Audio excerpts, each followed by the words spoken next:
अगं, कशाला काळजी करतेस? आपले स्वामी आहेत ना, ते सर्व सुरळीत करतील. मी स्वामींची एवढी सेवा करते, मला असं वाटलं नव्हतं की मला कॅन्सरचं निदान होईल. अगं, नको काळजी करू. आता इतके मोठे मोठे हॉस्पिटल उघडले, होईल सगळं नीट. आणि तू स्वामींची भक्त आहेस ना, स्वामी सगळं करतील बघ नीट. अगाई, तुला बरं वाटत नव्हतं म्हणून आपण हॉस्पिटलमध्ये गेलो ना, म्हणून आपण चेकअप केलं.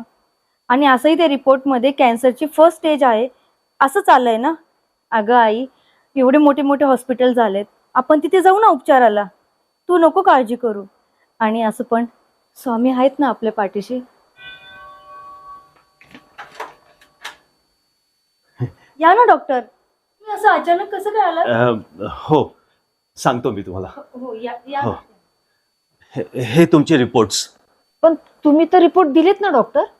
हो, तुम्हाला मी रिपोर्ट पाठवले होते, पण माझ्या असिस्टंटकडून टायपिंग मिस्टेक झाली. चुकून दुसऱ्याचे रिपोर्ट तुमच्याकडे आले. म्हणजे हे खरे तुमचे रिपोर्ट्स. तुमच्याकडून अशी कशी चूक होऊ शकते? असे कसे रिपोर्ट देऊ शकता तुम्ही? For that I am extremely sorry. म्हणूनच मी स्वतः धावत पळत आलो. मी तुमची कंडिशन समजू शकतो, पण आता काही काळजी करण्याची गोष्ट नाहीये. तुमचे रिपोर्ट एकदम नॉर्मल आहेत. स्वामींचीच कृपा म्हणायची.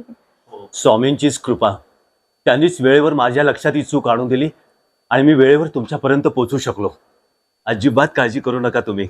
हे बघ आई, मी तुला बोलली होतीस ना, डॉक्टर आले आणि त्यांनी सांगितलं तुझे रिपोर्ट्स नॉर्मल आहेत. हे बघ, हीच स्वामींची कृपा आई. तुझी काळजी आहे ग पोरी. मला भिवू नकोस, मी तुझ्या सोबत आहे.